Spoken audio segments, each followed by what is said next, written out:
Section 1. You will hear a woman calling an animal park to inquire about a job. First, you have some time to look at questions 1 to 5.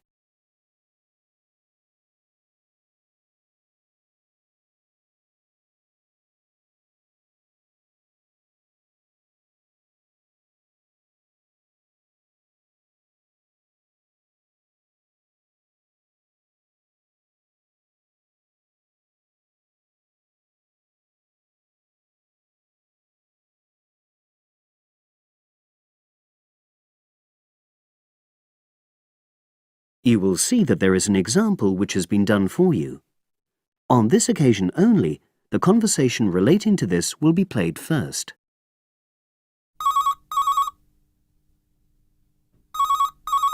Pinder's Animal Park, hello. Oh, hello. I'm ringing to ask whether you have any jobs available. What sort of work are you looking for? Is that permanent or part-time or...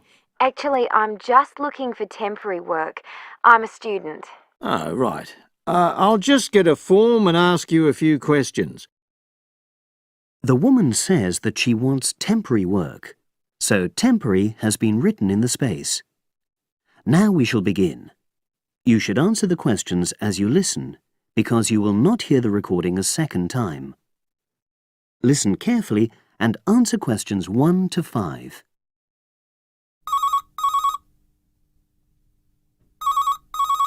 Pinder's Animal Park, hello. Oh, hello. I'm ringing to ask whether you have any jobs available. What sort of work are you looking for? Is that permanent or part-time or... Actually, I'm just looking for temporary work. I'm a student. Oh, right. I'll just get a form and ask you a few questions. Then I'll pass your application on to our recruitment section. Is that okay? Fine, thank you. So, starting with your name. It's Jane Lammerton. Is that Lammerton?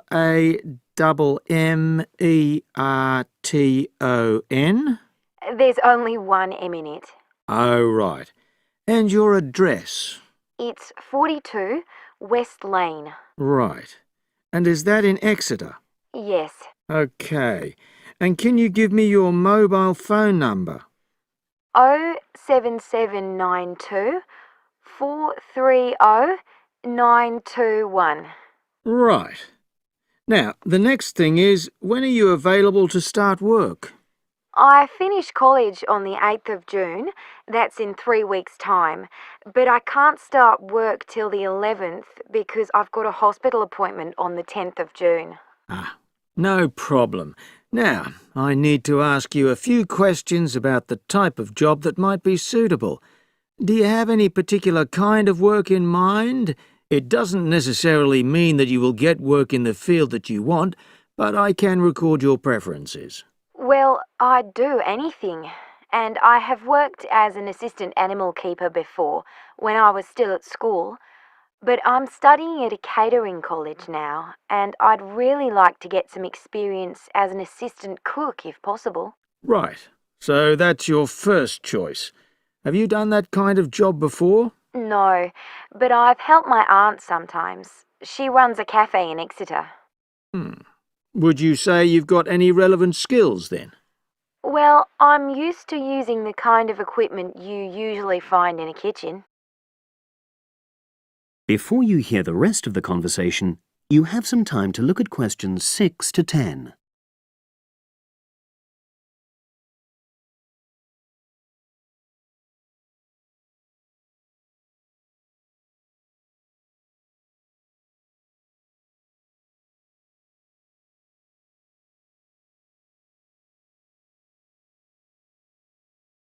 Now listen and answer questions 6 to 10. Okay. And I know you're still studying, but do you already have any qualifications related to that kind of work? A hygiene qualification, for example? I haven't, no, but I've got a certificate in food handling. I did it before I decided to become a full-time student. Fine. Okay. That means you wouldn't need any specific training if you did get the kind of work you wanted. But you'd have to do a short course on first aid. All our new employees do that. It just takes half a day, and most people find it generally useful. Oh, yes, I'm sure it is. Well, that's about it, really. Just one last thing. Can you give me the name of someone who would give you a reference, like a previous employer or... Oh, yes. You can put Dr. Ruth Price. Okay. Is that one of your college lecturers? She's my college tutor. She's known me for over 2 years, and I'm sure she wouldn't mind. In fact, she's given me a reference before. Fine.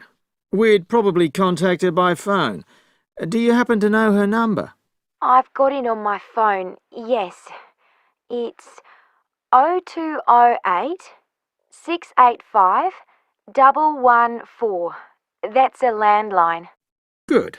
Well, as I say, I can't promise anything, but I'll pass your application on, and you should hear in a few days. Is there anything else? Just one thing. I suffer from a particular type of colour blindness, and sometimes employers have to make special arrangements for that. Okay, I'll make a note of that. It won't be good that you've made us aware of it.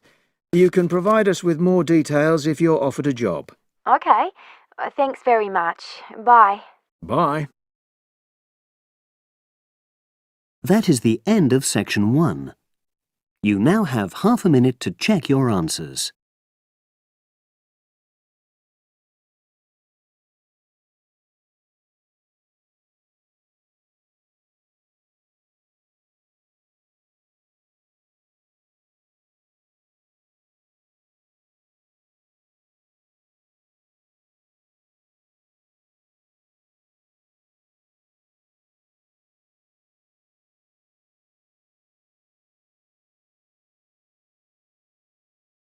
Now turn to section 2.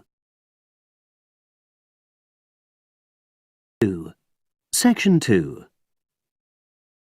You hear a club leader giving information to a group of young people who are planning to do a 2-week holiday course at the Tamerton Centre. First, you have some time to look at questions 11 to 15.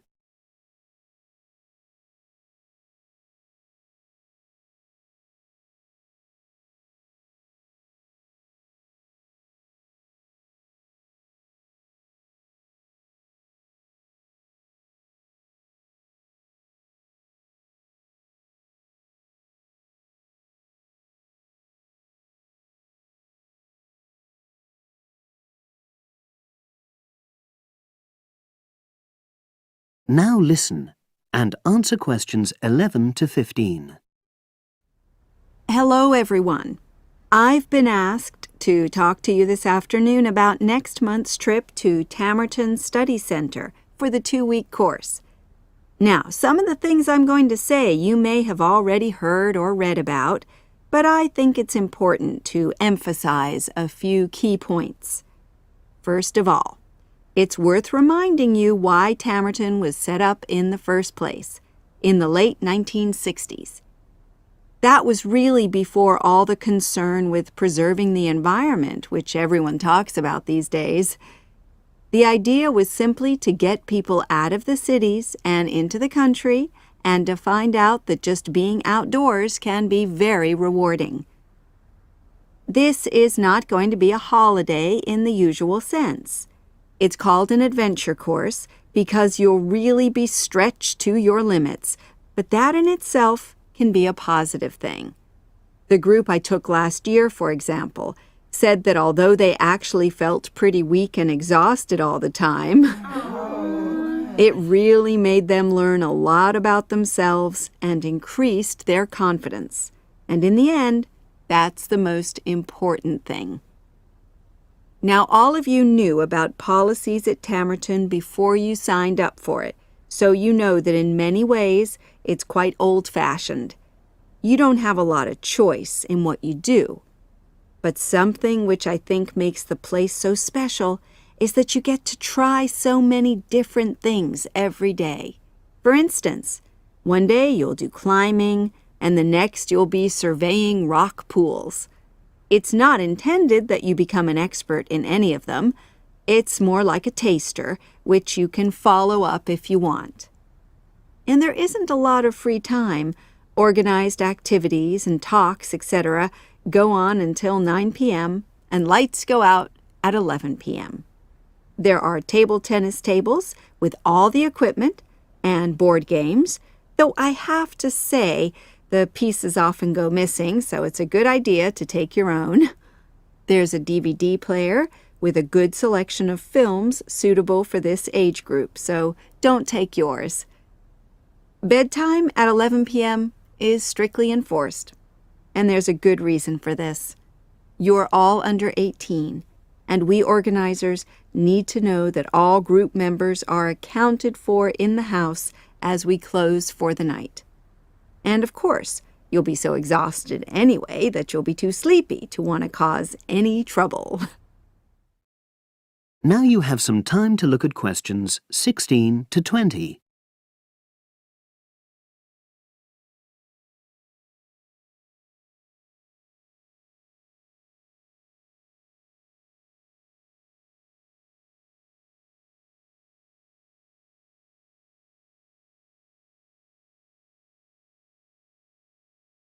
Now listen and answer questions 16 to 20. Now, what should you pack? The information sheet tells you a lot about what clothing to bring. But what about other things? Well, Tamerton House has its own small shop, but anything there is several miles away, so you won't have many opportunities for buying supplies. So in this last part of my talk, I'm going to explain what objects you should take with you to the center, what you can take if you want, and also, very importantly, what you cannot take. Several of you came up to me before this talk and asked whether you can take things like kettles or hair dryers. The answer is there are plenty of these electrical appliances available in the center, and they are of the proper voltage and are checked regularly. Yours may not be, so the rules at Tamerton say you can't bring them into the center because it's considered a fire risk. Remember, it's a very old house. Now, another question was about cell phones. Although you definitely can't have them on during inside talks, you equally definitely need them when you're out on exercises. So they're a must, I'm afraid. Anybody who wishes to talk to me about borrowing a phone for the fortnight, please see me after this talk. Now, the weather's heating up at the moment, and you'll be outdoors a great deal. If you wear proper clothing, especially a hat, sun cream is optional. Also, they sell high-factor cream in the shop, so you don't have to take any of your own unless there's a special kind you use. Now, there's a special note about things like deodorants, which come in aerosol cans. I need to tell you that these are banned in the center because apparently they have the habit of setting off the fire alarms. If you want to take an aerosol can, you'll actually be at risk of being told to leave. And finally, people have been asking about whether they need to take towels. Well, the center does provide 1 towel per guest, which you're required to wash yourself. If you're happy with that, then don't bring another. If not, take one of your own.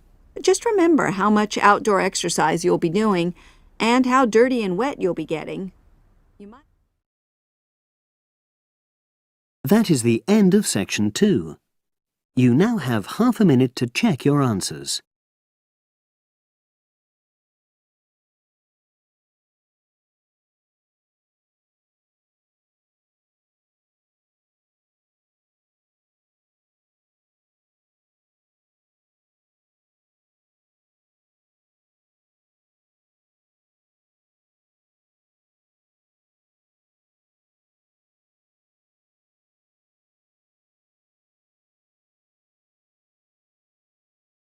Now turn to section 3. 2. Section 3. You will hear a trainee teacher called Eve talking to her university tutor about her preparations for teaching practice. Before you listen, you have some time to look at questions 21 to 25.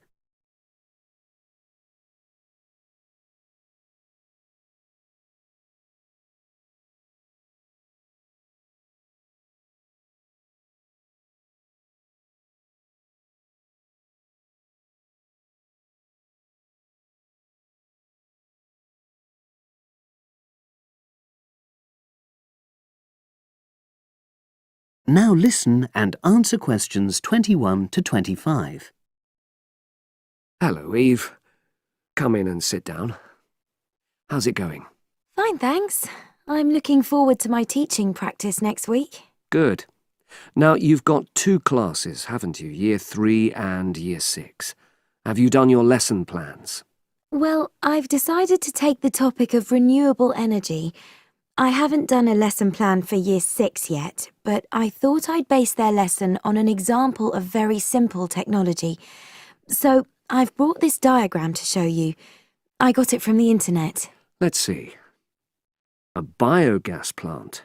So this is equipment for producing fuel from organic waste. Yes.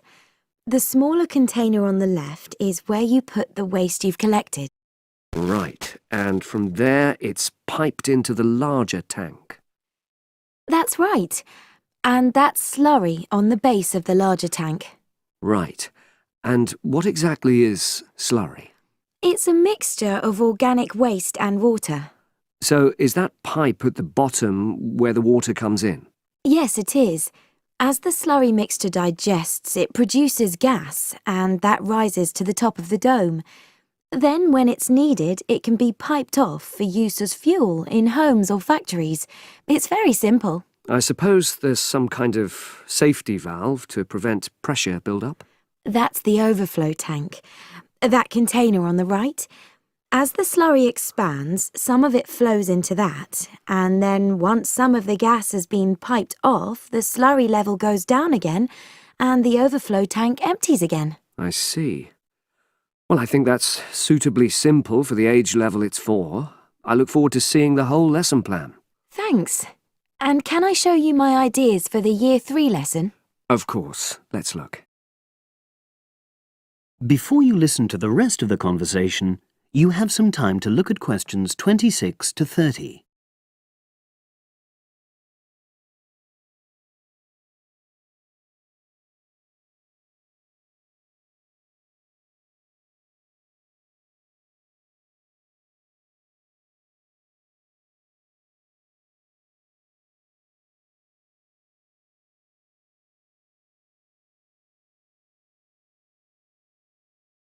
Now listen and answer questions 26 to 30.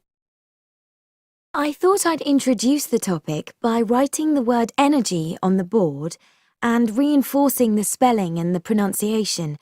Then I'll do a little mime, run on the spot or something, to convey the sense. I'd keep it brief at this stage. Yes, I will. Then I'll wipe the word off and write the question, where does energy come from? And see what the pupils come up with. Fine. I'd suggest that you just brainstorm at this stage and don't reject any of their suggestions. Yes, that's what I was going to do. Then I've produced a set of simple statements like, energy makes cars move along the road, and energy makes our bodies grow. There are 8 altogether. Are you going to give them out as a handout or write them up on the board? First, them up on the board, and then I'll read them out loud. And I'll get the pupils to copy them out in their notebooks. I'll also ask them to think up one more similar statement by themselves and add it to the list. Good idea. After that, I thought I'd vary things a bit by sticking some pictures up of things like the sun and plants and food and petrol and a running child. And I'll get the pupils to work out what order the pictures should come in terms of the energy chain. I think that's a very good idea. You could move the pictures around as the pupils give you directions. Yes, I think they'd enjoy that. And to finish off, I've made a gap fill exercise to give out. They'll be doing that individually, and while they're writing, I'll walk round and check their work. Good. And have you worked out the timing of all that? It'll probably take you right through to the end of the lesson. That is the end of section 3. You now have half a minute to check your answers.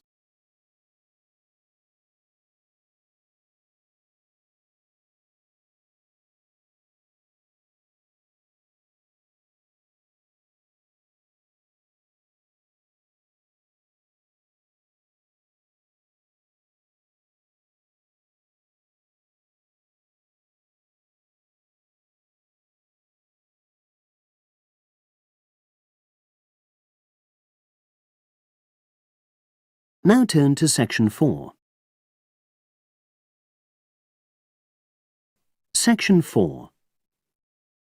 You will hear a woman giving a talk at a popular science convention. She is describing research into artificial gills designed to enable humans to breathe underwater. Now you have some time to look at questions 31 to 40.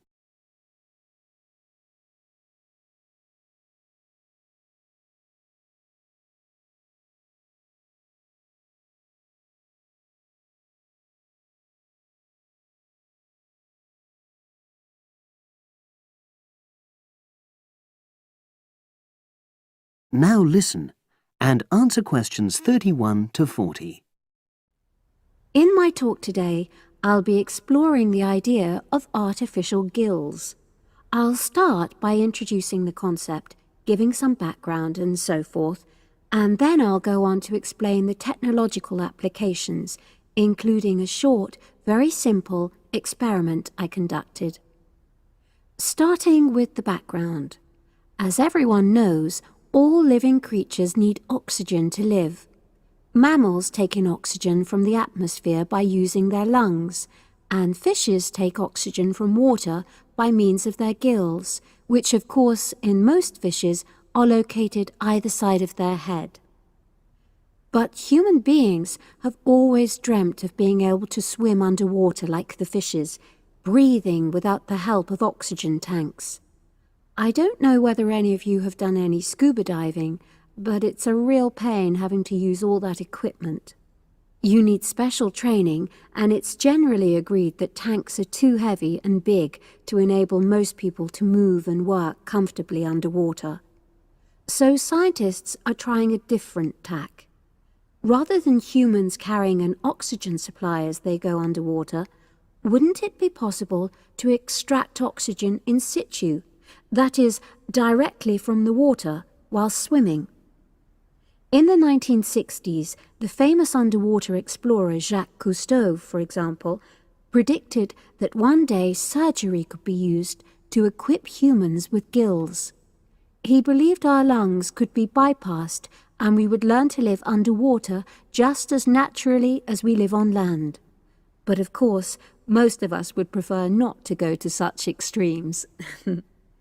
I've been looking at some fairly simple technologies developed to extract oxygen from water, ways to produce a simple, practical artificial gill enabling humans to live and breathe in water without harm. Now, how scientists and inventors went about this was to look at the way different animals handled this. Fairly obviously, they looked at the way fishes breathe, but also how they move down and float up to the surface using inflatable sacs called swim bladders. Scientists also looked at animals without gills, which use bubbles of air underwater, notably beetles. These insects contrive to stay underwater for long periods by breathing from this bubble, which they hold under their wing cases.